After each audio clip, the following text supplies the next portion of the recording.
Hello sa inyo mga idol, magandang umaga. Magluluto po tayo ng gulay ngayon, ano? Tara, samahan niyo po si Kuya Lars. At muli po, paalaala, ingat-ingat po tayo sa ating paroroonan ngayong araw na ito. Yung mga magdadrive, ha? Double ingat po tayo.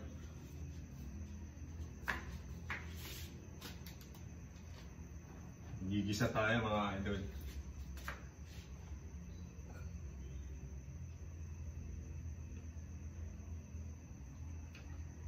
Gulay naman ang lulutuin natin ngayon.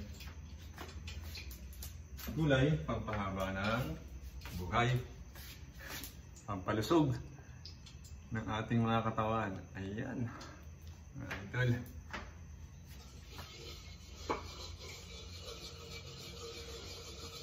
Painit lang tayo ng mantika mga idol. Yung gulay natin, no? Ayan. Sitaw. Merong kalabasa. Okra, talong, ampalaya. Ayan. Ayan dito. Ayan guys, kangkong. Ito yung sahog natin mga idol. Chicken naman yung ilalagay natin. Pinakasahog niya, no? Try natin. Pangkaraniwan po dito kasi yung pork o kaya tawag dito yung isda. Yan ang aking musuhan guys, kaya so ayan, chicken ang ating ilalagay ngayon dito sa ating pinakbit. Siyempre hindi mawawala yung ating bagoong guys. Ito. At habang nagpapainit, higop muna tayo ng mainit na kape. Tayo mga idol, ano? Yan.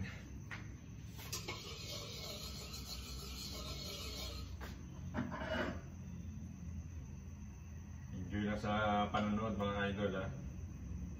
Unahin na natin itong ating sibuyas na malalaki ang cut.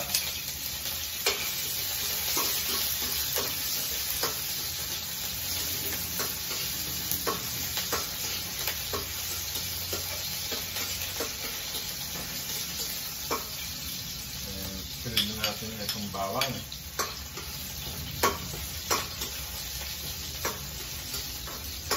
Kung sabay ko na rin po kaya yung kamatis, ano? Ganun din naman yan. Ayan. Muradong mga kamitot, sasarado ko na naman yung ating kamitot para hindi tumakot sa loob ng natin, ano mga idol.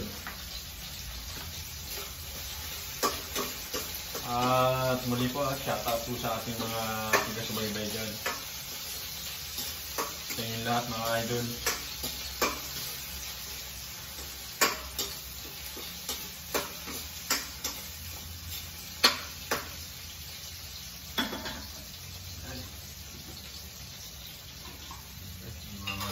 Ating isang alamang. Yan ang nagpapasarap dyan guys.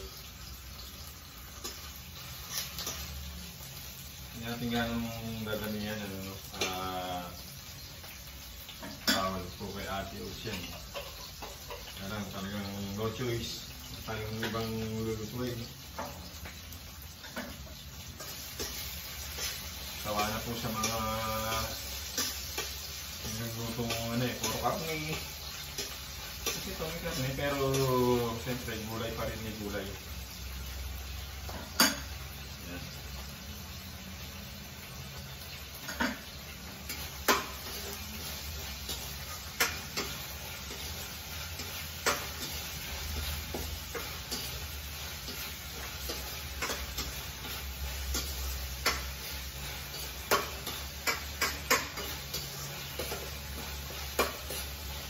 And guys, bigyan na natin itong ating chicken na frozen pa.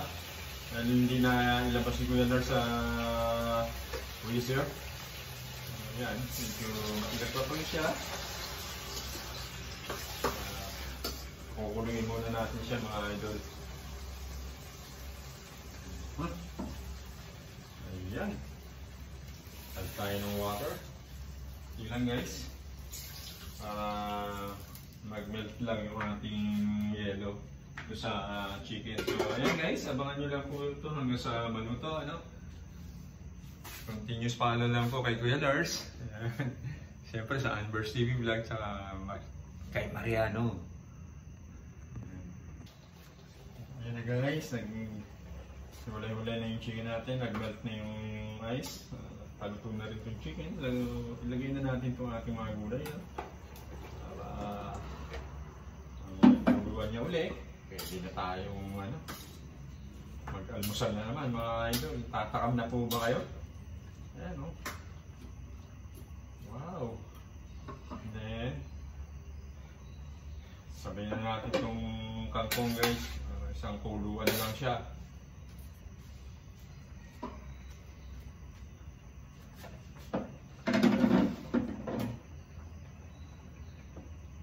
Ayan. Tatakpan na natin uli guys.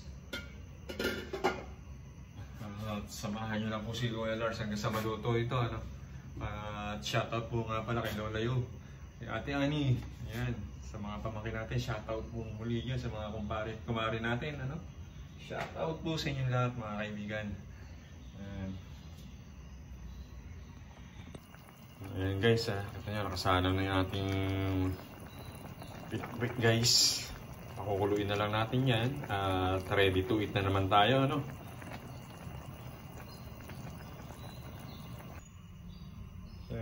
Ayan guys, after nung maluto nito ating gulay, magpapakulo naman ng herbal si Kuya Lars. Sambong po yan guys.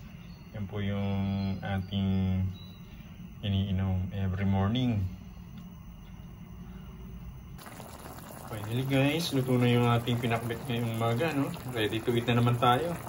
Tinatakam na po ba kayo? Tara po, kain tayo mga idol. Maraming salamat po sa inyong panonood. We love you all guys.